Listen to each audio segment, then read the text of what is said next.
Hot Toys dégaine plus vite que son ombre avec justement 2 précommandes qui sont juste énormissimes. Lobo et Supergirl. Le film sort dans un mois exactement, plus ou moins, tout dépend dans quel pays vous vous situez. Les produits dérivés sont dégainés dans tous les sens. Est-ce que le film va réussir son pari? Personne ne le sait encore à l'heure actuelle. Le film continue à se faire critiquer dans tous les sens par les haters, comme d'habitude. J'espère qu'un jour ce sera fini parce que franchement, je commence vraiment à avoir ma claque. Je comprends pas que les gens cherchent la petite bête à ce point-là, un film qui va arriver et qui fera, j'espère, ses preuves. En tout cas, si vous avez lu le comics Supergirl Woman of Tomorrow, c'est une très bonne histoire. Un début, un milieu, une fin, avec une évolution de personnage, donc ça fait plaisir. Maintenant, est-ce que le film sera capable de montrer ça et plus? On l'espère. Et arrêtez de le comparer à l'univers de Snyder, ça ferait plaisir.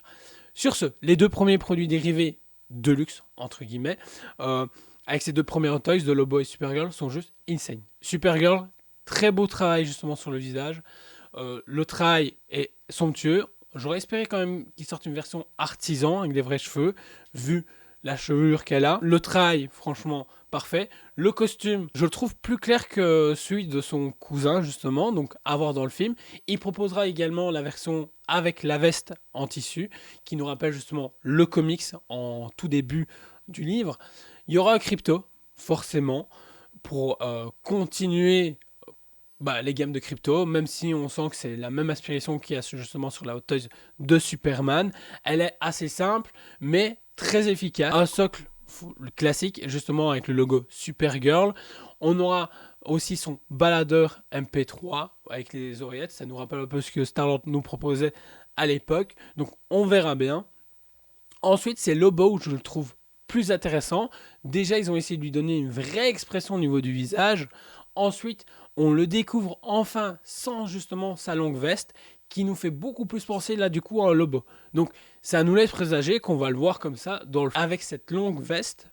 J'avais un peu du mal, je me suis dit ouais, ça fait vraiment chanteur de Kiss, même si bon, on va pas se mentir, c'est vraiment le design qu'ils essayent d'apporter, mais là on a vraiment plus cette empreinte justement comics. Je suis vraiment curieux de voir le personnage plus en action et j'espère que Jason Momoa va savoir se donner à fond et proposer quelque chose d'intéressant sur le rôle. Le rôle est fait pour lui visuellement. Maintenant, après, il faut voir ce qu'il peut apporter.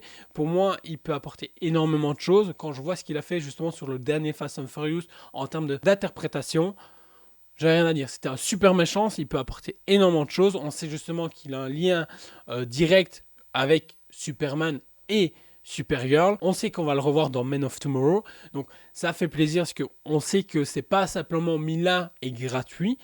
C'est là pour justement introduire un personnage qui reviendra très rapidement dans le DCU et qui sera beaucoup plus développé par la suite. J'espère, comme vous avez dit dans notre vidéo, qu'il sera développé en série télé ou aura son propre film solo. Maintenant, est-ce que ça pourrait fonctionner au cinéma? C'est des choses qui doivent justement penser Peter Safran et James Gunn. Là, actuellement, ils sont certainement en train de toujours peaufiner leur planning pour être sûr que ça soit bon pour les prochaines années. J'espère que par après, ils vont nous teaser Hot Toys, en tout cas les lanternes. J'espère qu'on va avoir Hal Jordan, un John Stewart et un Guy Garner. J'aurais espéré un Guy Garner déjà justement pour le film Superman. Pour le film Superman, nous avons eu que Superman avec Crypto. Très belle Hot Toys et tout. Le visage à du 95%, il manque quelque chose pour être vraiment fidèle à 100%, mais ils n'ont pas continué la gamme.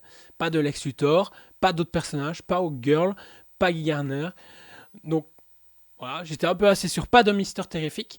Donc on verra bien comment va évoluer la gamme, on va voir comment fonctionne aussi Toy sur l'univers de DC sous l'ère de James Gunn. Donc voilà. N'hésitez pas à me dire ce que vous avez pensé justement de ces 2 produits. Si vous avez des attentes en termes de DC Studio sur les Hot Toys, de liker, de partager, vous abonner, c'est pas encore fait. Et on se retrouve très vite pour une prochaine vidéo.